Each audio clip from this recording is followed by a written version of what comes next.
Alors, en 1975, j'ai créé le mouvement astrologique unifié, le MAU, qui s'appelait universitaire d'ailleurs au départ.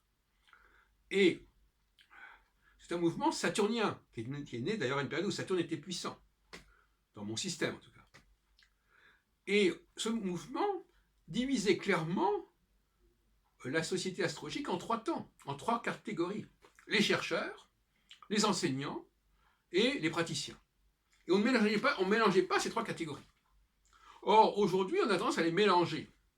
Les chercheurs, ils se réunissaient en colloques, ils discutaient entre eux en colloques, dans le cadre de nos congrès. Les professeurs faisaient leur boulot d'enseignants dans le cadre de la faculté d'astrologie de Paris, et puis il y avait les praticiens qui constituaient un troisième groupe, d'ailleurs très féminin justement. Les praticiens, c'est le groupe d'en bas, c'est le groupe martien.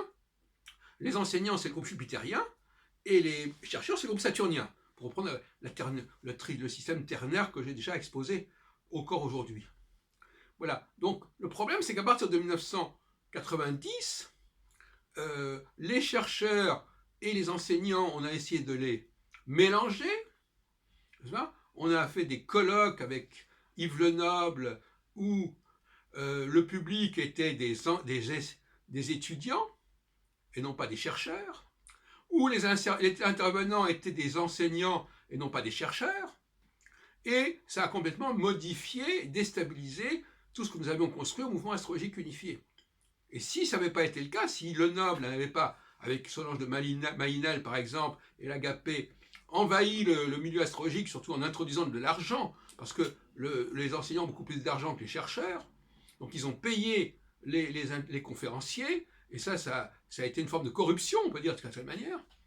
Donc ça a empêché la dynamique de la recherche de se poursuivre, et donc depuis bientôt 30 ans, 1970, 1989, 2019, eh bien, on a cassé la dynamique des colloques de chercheurs. Et on a donc introduit une dynamique d'enseignants, qui étaient d'ailleurs eux-mêmes souvent des praticiens, d'enseignants, d'étudiants, mais qui étaient également éventuellement des clients. Donc finalement, la partie supérieure de l'iceberg de la société astrologique a été complètement endommagée. Même si nous avons continué à faire des colloques jusqu'en 1995, même si nous avons organisé le grand colloque de 2004, mais le mal était fait. Et on n'a pas pu redresser la situation. Bon, on a essayé encore en 2015 de faire quelque chose à Paris pendant une année, mais finalement on s'aperçoit que les dégâts sont considérables, que le niveau de recrutement est très faible. Pourquoi? Parce que tout simplement le recrutement, c'est tout simplement les gens qui voient ce milieu astrologique, ils voient comment il fonctionne. Et s'ils voient qu'il n'y a pas de chercheurs, s'ils voient qu'il n'y a pas de colloque de recherche, qu'il n'y a pas de véritable débat sur l'astrologie, eh bien, ils s'en vont. Moi, quand je suis entré dans le milieu astrologique, je savais qu'il y avait un débat, c'est ça qui m'a intéressé.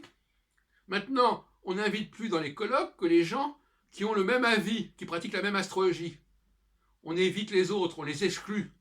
Et même à Backlist TV, on exclut les gens qui n'ont pas le même point de vue parce qu'on dit on va cracher dans la soupe, ça va faire peur au public, ça va faire peur aux étudiants. Bon, parce que c'est ça le problème. Quand on les colloques, les chercheurs doivent se réunir entre eux et pas sous le regard des élèves qui sont venus avec une certaine idée d'astrologie, les clients qui sont venus avec une certaine idée d'astrologie. C'est incompatible. C'est comme l'eau et l'huile. L'huile, c'est les chercheurs, l'eau, c'est les enseignants praticiens, les élèves clients, patients, et voilà, c'est tout. Donc effectivement, que voulez-vous? Voilà la situation qui a dégénéré en France. Alors, ailleurs, ça n'a peut-être pas dégénéré, je n'ai pas toutes les informations, mais on peut considérer qu'il y a eu un coup d'État en 1989-90 par les enseignants autour de Solange Lamainel, de Joël de Gravelaine, de Alex Ruperti, etc., qui venaient dire à nos colloques. Et à partir de ce moment-là, la vie astrologique a été considérablement perturbée, et ça fait 30 ans que ça dure.